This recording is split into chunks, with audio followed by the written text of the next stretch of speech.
বিসমিল্লাহির রহমানির রহিম। ইন্নাল হামদুলিল্লাহ আসসালাতু ওয়াসসালামু আলা মাল্লা নাবিয়্যা বাদা ওয়া আলা আলিহি ওয়া সাহবিহি ওয়া বারিক ওয়াসাল্লাম। রাব্বি ইশরাহ লি সাদরি ওয়াসসির লি আমরি ওয়াহলুল উকদাতাম মিন লিসানি ইয়াফকাহু কাওলি। রাব্বি জিদনি ইলমা রাব্বি জিদনি ইলমা রাব্বি জিদনি ইলমা। আলহামদুলিল্লাহি তাওয়াক্কালতু ওয়া ইলাইহি উনীর। আম্মা বা'দ মা তৌফিকি ইল্লা বিল্লাহ। সকল প্রশংসা আল্লাহ সুবহানাহু ওয়া তাআলার জন্য, যিনি আমাকে এই অল্প পরিরসে সংক্ষিপ্ত আকারে আদর্শ পরিবারের উপরে কিছু কথা রাখার আয়োজনের উপর তৌফিক এনায়েত করলেন। সেই রব্বুল আলামিনের প্রতি শুকর আদায় করি, বলি আলহামদুলিল্লাহ। অগণিত দরুদ ও সালাম বর্ষিত হোক প্রিয় নবী আকা নামদার আহমদ মুস্তফা মোহাম্মদ মুস্তফা সাল্লাল্লাহু আলাইহি সাল্লামের উপর। আমরা সমস্বরে সবাই দরুদ ও সালাম পাঠ করি। আল্লাহুম্মা সাল্লি আলাইহি আল্লাহুম্মা বারিক আলাইহি। আম্মা বাদ। আমার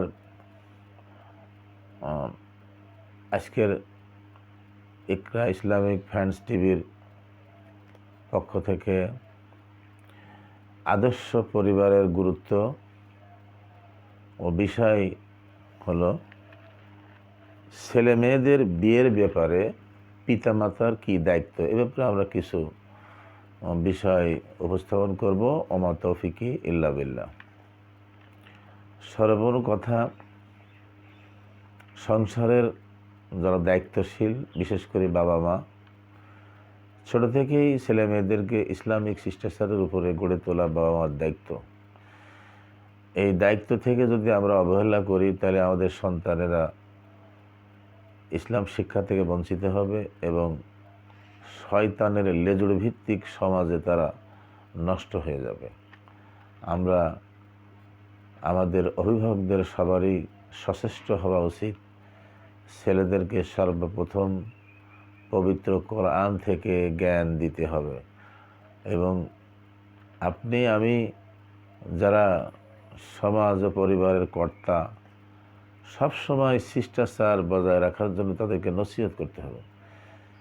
ছেলে মেয়ে ছোট থেকেই, ছেলের বাবা যদি নামাজি হয়, মা যদি নামাজি হয়, ওই সন্তান পেটে ধারণ করার পরে ওই মা পর্দার সাথে আল্লাহ রাব্বুল আলামিনের ইবাদত বন্দেগী করে, বাবা ৫ ওয়াক্ত সালাত আদায় করে, ওই সন্তান তার মায়ের পেট থেকে ভূমিষ্ঠ হওয়ার পরেই সে হামাগুড়ি দিয়ে হলেও তার মার কাছে বসে এমনি এমনি দেখেন সেজদা করে, বাবার সাথে যেতে চায় মসজিদে।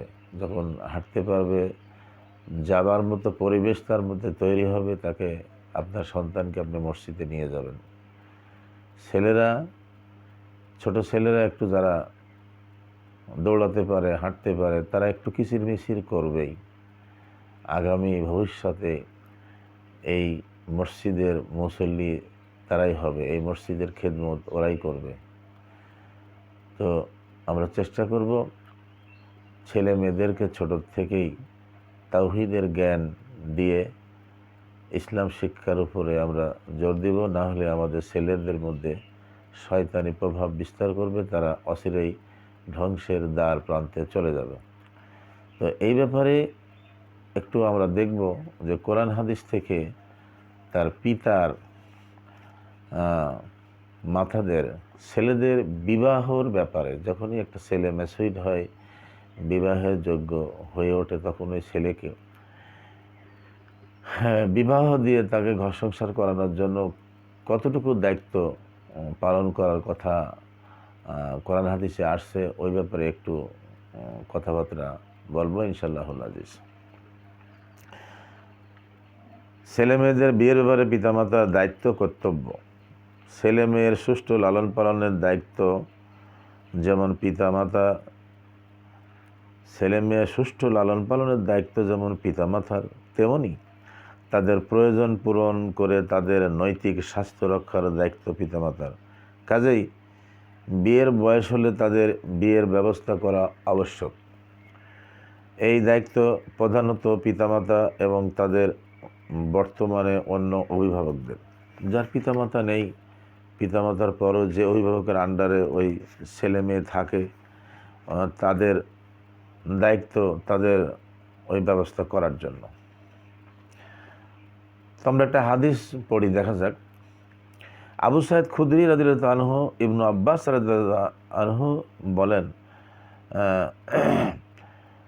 রাসূল সাল্লাল্লাহু আলাইহি সাল্লাম বলেছেন, যার কোনো সন্তান জন্মলাভ করে সে যেন তার সুন্দর নাম রাখে এবং তাকে উত্তম আদব কায়দা শিক্ষা দেয়। যখন সে বালেগ হয় তখন যেন তার বিবাহ দেয়। যদি সে বালেগ হয় এবং তার বিবাহ না দেয় তাহলে সে কোনো পাপ করলে সেই পাপ তার পিতার উপর বর্তাবে। এই দেখেন, এই একমাত্র এই কারণেই আদর্শ পরিবারের উপরে কিছু কথা রাখার জন্য আমি আপনাদের সামনে হাজির হয়েছি। তো আপনারা যারা ইউটিউব বা ফেসবুকে দেখেন, আপনাদের কাছে অনুরোধ রইল আপনারা আমার এই ইকরা ইসলামিক ফ্রেন্ডস টিভি এই চ্যানেলকে সাবস্ক্রাইব করবেন, বেল আইকনে ক্লিক করবেন, কমেন্ট প্রয়োজন হলে করবেন, লাইক করবেন, এই জন্য যাতে আগামী ভিডিও পেতে সহজ হয়। তো দেখেন, দায়িত্বশীলদের প্রতি কি বলা হয়েছে। রাসূল সাল্লাল্লাহু আলাইহি সাল্লাম থেকে একটা হুঁশিয়ারি উচ্চারণ করা হয়েছে। ওই ছেলে মেয়ে যদি কোনো পাপ কাজ করে ফেলে তাহলে ওই পাপ কাজের তার পিতার উপরে বর্তাবে অথবা কর্তার উপরে বর্তাবে। সোয়াবুল ইমান হাদিস নম্বর 8299, মিশকাত শরীফ 3138, বাংলা মিশকাত, এটা হলো আরবি উর্দু মিশকাত এবং এটা হলো বাংলা মিশকাতের 3003। আবু হুরাইরা রাদিয়াল্লাহু হতে আবু হুরাইরা রাদিয়াল্লাহু আনহু বলেন, রাসূল সাল্লাল্লাহু আলাইহি ওয়াসাল্লাম বলেছেন, যখন তোমাদের নিকট কোনো বর বা কনের বিয়ের প্রস্তাব আসে, যার দিনদারি চরিত্রকে তোমার পছন্দ করো তাহলে তার সাথে বিয়ে সম্পন্ন করো। যদি তা না করো তাহলে জমিনে বড় বিপদ দেখা দেবে এবং সুদূর প্রসারী বিপর্যয় সৃষ্টি হতে পারে। তিরমিজি, মিশকাত,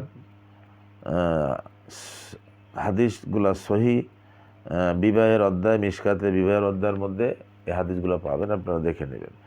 বিয়ের ব্যাপারে বর কনে শুধু দিনদার ও চরিত্র প্রধানত লক্ষণীয় জিনিস। এদিক দিয়ে বর বা কনের পছন্দ হলে সেই যোগ্য বিবেচিত হলে অন্য কোনো দিকে বেশি দৃষ্টিপাত না করে তার সাথে বিয়ের সম্পন্ন করা উচিত।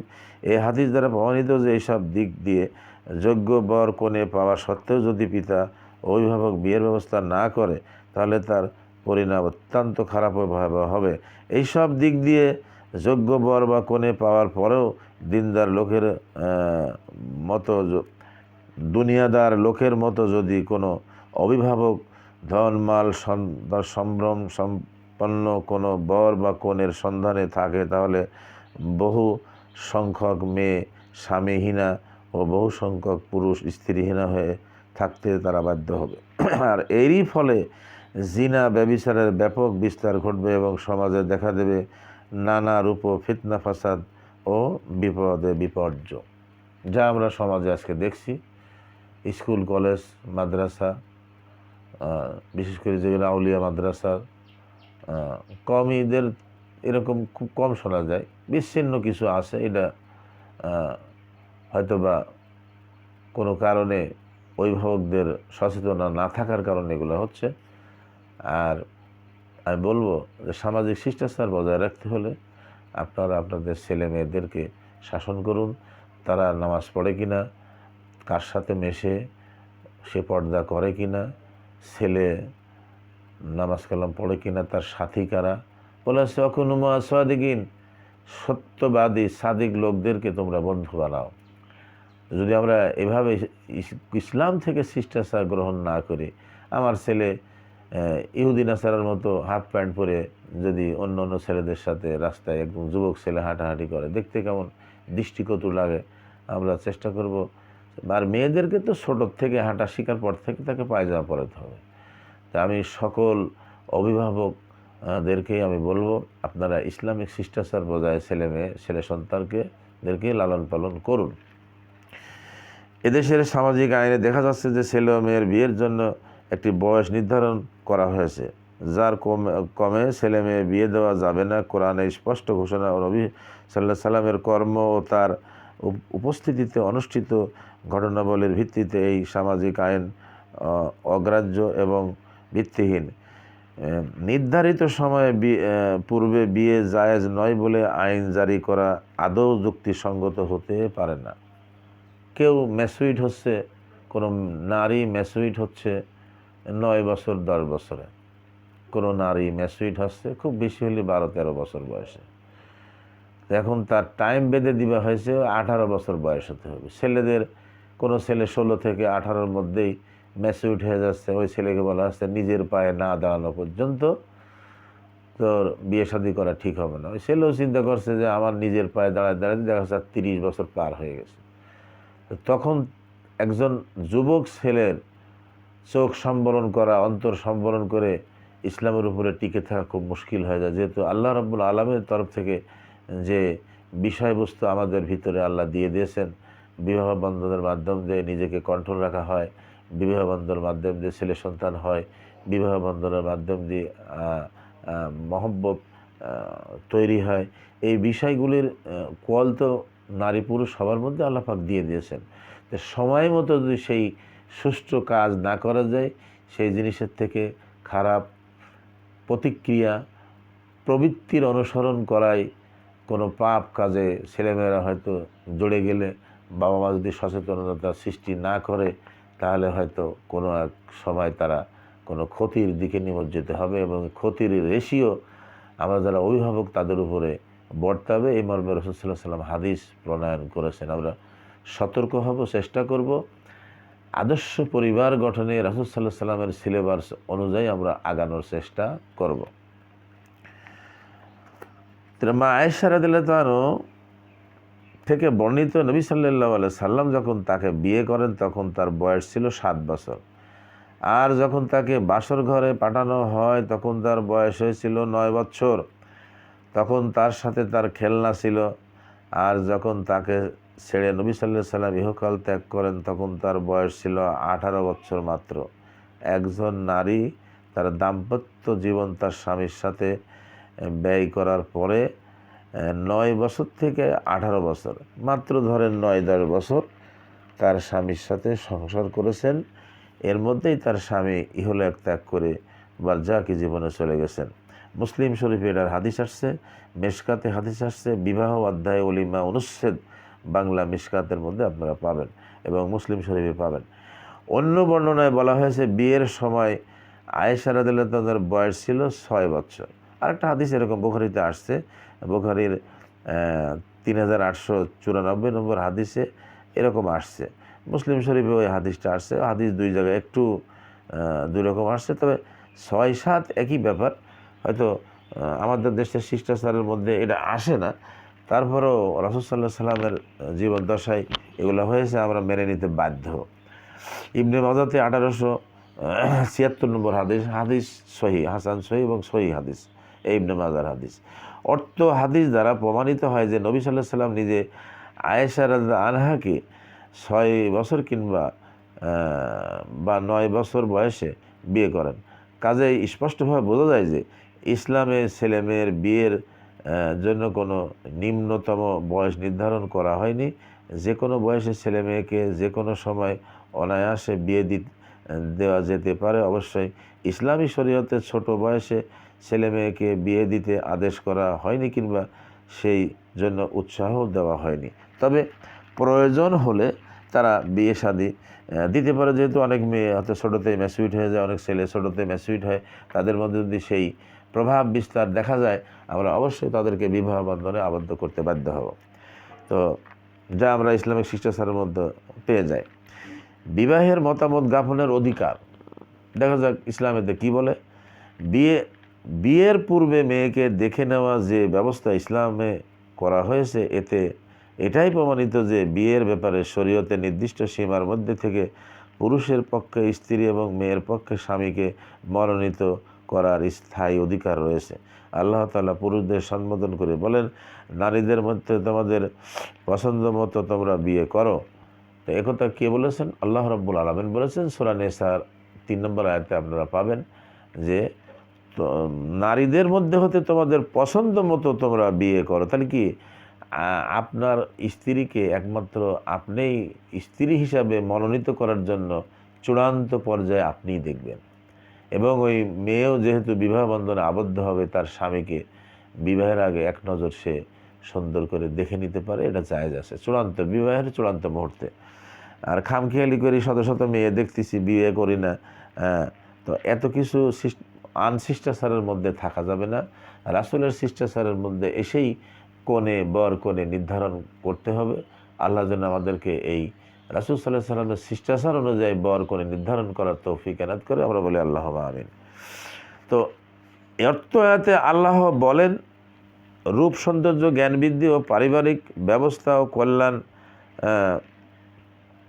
ক্ষমতার দিক দিয়ে যেসব মেয়ে তোমাদের জন্য ভালো বিবেচিত, মন মতো প্রেমময়ী, কল্যাণময়ী, সব গুণে গুণান্বিত হবে, তোমরা তাদের বিয়ে করো। মেয়েরও অনুরূপ অধিকার রয়েছে স্বামীর বাছাইয়ের ব্যাপারে। পিতামাতা বয়স্ক ছেলে মেয়েকে কোথাও বিয়ে করাতে বাধ্য করতে পারে না। বয়স্ক ছেলে মেয়ে বিয়ে তাদের স্পষ্ট মতামত ছাড়া সম্পন্ন হতেও পারে না। তো আবু হুরায়রা রাদিয়াল্লাহু আনহু বলেন, রাসূল সাল্লাল্লাহু আলাইহি সাল্লাম বলেছেন, তালাকপ্রাপ্তা নারীর অথবা পূর্ণ যুবতী নারীর স্পষ্ট অনুমতি ছাড়া বিয়ে দেওয়া যাবে না। সাহাবীগণ বলেন, হে আল্লাহ রাসূল, তার অনুমতি কিভাবে বোঝা যাবে? রাসূল সাল্লাল্লাহু আলাইহি সাল্লাম বলেন, জিজ্ঞেসের সময় তার চুপ থাকাই অনুমতি। এখানে কথা এটাই, আপনি যদি আপনার পরিবারকে ইসলামিক শিষ্টাচারে গড়ে তোলেন, তাওহীদের জ্ঞান ছোট থেকে দিয়ে থাকেন, ওই ছেলে মেয়ের মধ্যে শয়তানি প্রভাব কম থাকবে, তাকে আল্লাহর তরফ থেকে অনেক হেফাজত করা হবে। ওই ছেলে ওঠা বসা, খাওয়া দাওয়া, বাড়িতে প্রবেশ করা, বাইরে যাবার দোয়া, যানবাহনের দোয়া, বাইরে ইসলামিক শিষ্টাচার, বাজারে ওঠার দোয়া, তো এই সমস্ত ইসলামিক শিষ্টাচার বজায় ছোট থেকে চলে, সবসময় তাকে তার ফেরেশতা গাইড দেয়। সেই ছেলে বা মেয়ের কথা বলা হচ্ছে এখানে, যে মেয়েরা চিরকালই লাজুক। তো ইসলামিক শিষ্টাচারে যদি মেয়ে গড়ে ওঠে, বাবা মা যদি তাকে জিজ্ঞেস করে বা তাকে এই কথা বলা হয়, সে যদি তাতে রাজি থাকে, তাহলে তার ওই মেয়ের মৌন সমর্থন থাকবে। ওই এখনকার জামানার মতো ল্যাংটা মেয়ে ওদের মৌন সমর্থনকে সবসময় তার নিজের ইচ্ছা করে বেছে নেয়। তো আমরা ওইদিকে ইসলাম বিদ্বেষী শিষ্টাচারের দিকে যাব না। ইসলাম যা বলছে আমরা সেটা দিয়ে আমাদের জীবন গড়ার চেষ্টা করবো ইনশাআল্লাহ আজিজ। তো কী বলা হচ্ছে, আপনি সুন্দর একটা পাত্র পেয়েছেন, বা উভয় বর কনে দেখাদেখির পরে বিবাহের ব্যাপারে হয়তো সম্মতি চাইলে যদি মেয়ে যদি চুপ থাকে, বোঝা গেল যে ওই বিয়েতে মেয়ের সম্মতি আছে, এবং সেটা ওই মেয়ের মধ্যে ইসলামিক শিষ্টাচার সম্পর্কে জ্ঞান থাকতে হবে। নামাজ পড়ে না, পর্দা করে না, গান বাজনা শোনে, টিভি দেখে বেড়ায়, বন্ধুদের সাথে আড্ডা দিয়ে বেড়ায়, এই জাতীয় মেয়ের জন্য এই মৌন সমর্থন প্রযোজ্য নয়। যাই হোক, আল্লাহ রাব্বুল আলামিন যেন আমাদের সঠিক ভাবে ইসলাম অনুযায়ী আমাদের সব কিছু পরিবার গঠন করার তৌফিক এনায়েত করে, আল্লাহুম্মা আমিন। তো অন্য বর্ণনায় নবী সাল্লাল্লাহু আলাইহি ওয়াসাল্লাম বলেন, তালাকপ্রাপ্তা নারী তার বিয়ের ব্যাপারে তার ওয়ালি অপেক্ষা অধিক হকদার। যুবতী কুমারী মেয়ে বিয়ের ব্যাপারে তার মতামত গ্রহণ করা আবশ্যক, আর তার মতামত প্রকাশ হচ্ছে তার চুপ থাকা। অন্য বর্ণনায় এসেছে, যুবতী কুমারী মেয়ে বিয়ের ব্যাপারে তার পিতাকে তার অনুমতি নিতে হবে। যুবতী কুমারী মেয়ে বিয়ের ব্যাপারে তার পিতাকে তার অনুমতি নিতে হবে। তার মানে আপনি একটি ভালো ছেলে পেয়েছেন, আপনার মেয়েকে পার্থস্থ করতে চান, মেয়েও বিবাহযোগ্য হয়েছে, তো সেখানে আপনি মেয়েকে জিজ্ঞেস করবেন। তাহলে আপনার পাশেই যদি তার মৌন সমর্থন দেখা যায় সুন্দরভাবে, তো বুঝবেন যে না আছে। আর যদি সে না সূচক কিছু বাক্য বলে, বোঝা গেল যে কোনো সমস্যা তার থাকতেই পারে। তো এটা কারা? এই মেয়েগুলোকে আপনারা যাদেরকে ইসলামিক শিষ্টাচারে গড়ে উঠাইছেন, আর যারা শয়তানি শিষ্টাচারে গড়ে উঠেছে তাদেরকে এই জাতীয় কলের মধ্যে আনা যাবে না। ওরা 5টার সাথে প্রেম করে রাখেছে, ওই লাস্টে দেখা যাচ্ছে যে নিজে একাই যায় বিয়ে করে। তো এই শিষ্টাচারের মধ্যে ওরা আসে না।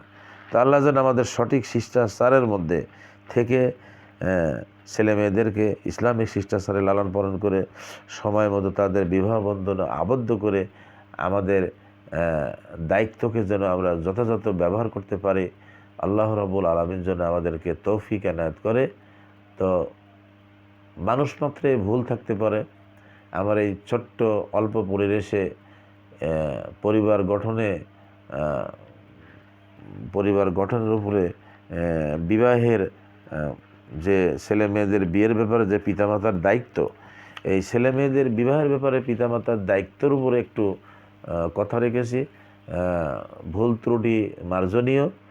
তো মানুষ মাত্রে ভুল হতে পারে, আমাকে কমেন্ট করে জানাবেন, আর আমি শুধরে নেওয়ার চেষ্টা করব। আর শেষে আমি বলবো, আমার মোবাইল নাম্বার 01303126175। আপনারা আমার জন্য দোয়া রাখবেন যে আগামীতে আরও সুন্দর ভিডিও উপস্থাপন করতে পারি। ওমা আলাইনা ইল্লাল বালাগুল মুবিন। সুবহানাকাল্লাহুম্মা বিহামদিকা আশহাদু আল্লা ইলাহা ইল্লা আনতা আস্তাগফিরুকা ওয়া আতুবু ইলাইক।